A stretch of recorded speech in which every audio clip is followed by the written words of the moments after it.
L'UFTAM est né d'une réflexion commune entre la Tunisie et la France sur leur coopération bilatérale.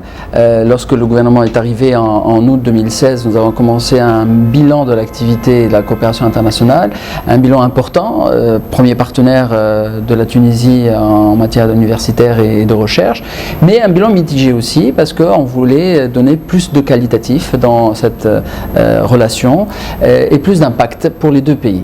L'idée, c'était d'aller vers un nouveau projet innovant, structurant, qui capitalise sur toute cette bonne relation que nous avons entre nos universités. Et l'idée a été portée par à très haut niveau par les deux présidents lors de la déclaration de février 2018 lorsque le président Macron a fait sa visite d'État en Tunisie, et donc première signature entre les deux présidents, puis confirmée un an après en février 2019 à Paris lors de la visite du chef du gouvernement à Paris par les deux chefs de gouvernement qui ont aussi signé un mémorandum suivi évidemment par les deux ministres de l'enseignement supérieur. Ce projet est un projet qui veut une grande valeur ajoutée pour les deux pays en matière scientifique. Effectivement, nous avons voulu un mode de gouvernance nouveau et innovant. D'abord, le démarrage va se faire avec les universités publiques françaises et tunisiennes. Comme premier tour de table, et qui sera probablement élargi plus tard. La gouvernance sera dans un premier temps publique, ensuite elle sera petit à petit ouverte aux capitaux privés pour avoir cette souplesse. C'était un partenariat public, mais avec une souplesse dans la gouvernance.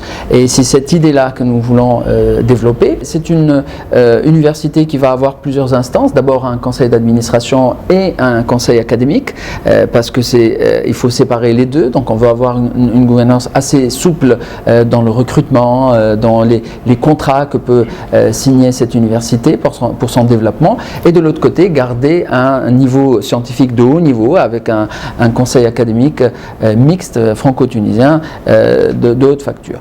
Nous sommes en train actuellement de faire les études nécessaires pour voir quel est le meilleur statut qu'on peut adopter, soit sous forme d'EPNA, soit sous forme de SA. Ça n'a pas été encore définitivement décidé, c'est en cours d'études.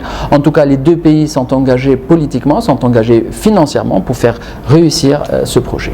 Absolument, quand on parle de quelque chose de nouveau, il faut que ça apporte un plus. Trois éléments nouveaux va essayer d'apporter l'UFTAM. D'abord, une vraie innovation pédagogique. L'idée, c'est d'aller vers une autre façon d'enseigner, avec les nouvelles méthodes, avec beaucoup de nouvelles technologies, mais aussi enseigner la pluridisciplinarité.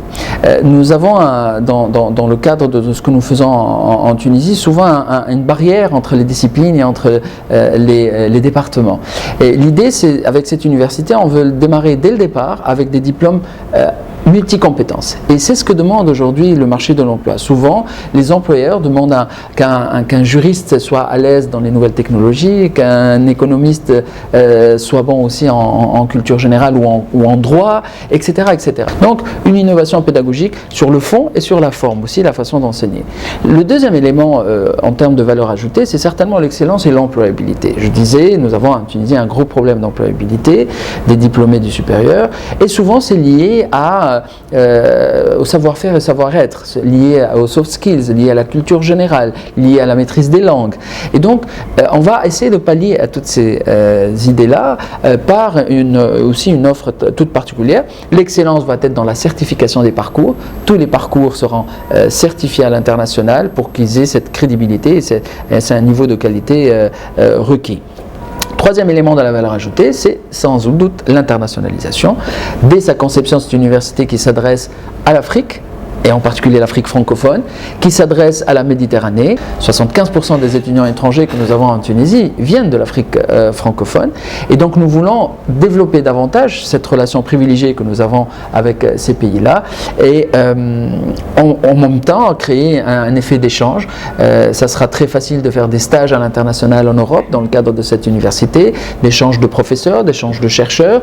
Et un autre avantage très important dans le domaine de l'internationalisation, c'est de capter à nouveau la diaspora scientifique tunisienne à l'étranger, en Europe en particulier, pour qu'ils puissent venir ici exercer leur talent et donner un plus aux étudiants tunisiens et étrangers en Tunisie. Oui, j'ai bien entendu ces craintes qui ne sont pas fondées, ces craintes, parce que vous savez que d'abord les fondateurs, le tour de table de ce projet sont uniquement des universités publiques. Si elles ne trouvaient pas leur avantage, elles ne seraient pas là. C'est plutôt un projet qui vient au service des universités publiques plutôt qu'en concurrence des universités publiques. Nous avons conçu de manière originale ce projet. Ce sont les universités publiques qui sont les fondateurs de cette université. Ils seront aussi les pourvoyeurs du savoir, les pourvoyeurs des enseignants, et ils seront en collaboration sur les projets de recherche dès le départ, public-public. Et donc, bien au contraire, c'est un projet qui est au service de l'université publique, contrairement à ce qu'on a voulu dire. Par contre, il s'ouvre au privé. Pourquoi? Parce qu'il s'ouvre à l'employabilité, parce qu'il s'ouvre à la souplesse, parce qu'il faut connaître le monde aujourd'hui économique pour qu'on puisse être au diapason de ce qui est nécessaire pour le pays. Mais en rien, c'est une gestion privée, parce que si c'était une gestion privée, et pourquoi pas, à la limite, ça aurait été fait par des privés et pas par l'État. Cette université, d'abord, s'inscrit dans la réforme que nous menons depuis 2 ans et demi de l'université tunisienne, une réforme en profondeur, comme vous le savez. La coopération internationale est un des axes de cette réforme. Nous voulons plus d'impact avec nos partenaires, plus de valeur ajoutée pour notre pays, faire peut-être moins de choses, mais des choses plus impactantes. L'UFTAM en fait partie. Et nous voulons avoir un vrai transfert de technologie et de savoir-faire. Ramener des partenaires de haut niveau, de ce calibre-là, transférer tout cela chez nous est un avantage certain. Le deuxième avantage, c'est que nous s'ouvrons à l'Afrique. Nous voulons être une pépinière des futurs cadres qui vont diriger l'Afrique demain, et donc tous ces cadres-là seront d'excellents ambassadeurs pour la Tunisie dans le monde en général, en Afrique et en Méditerranée en particulier.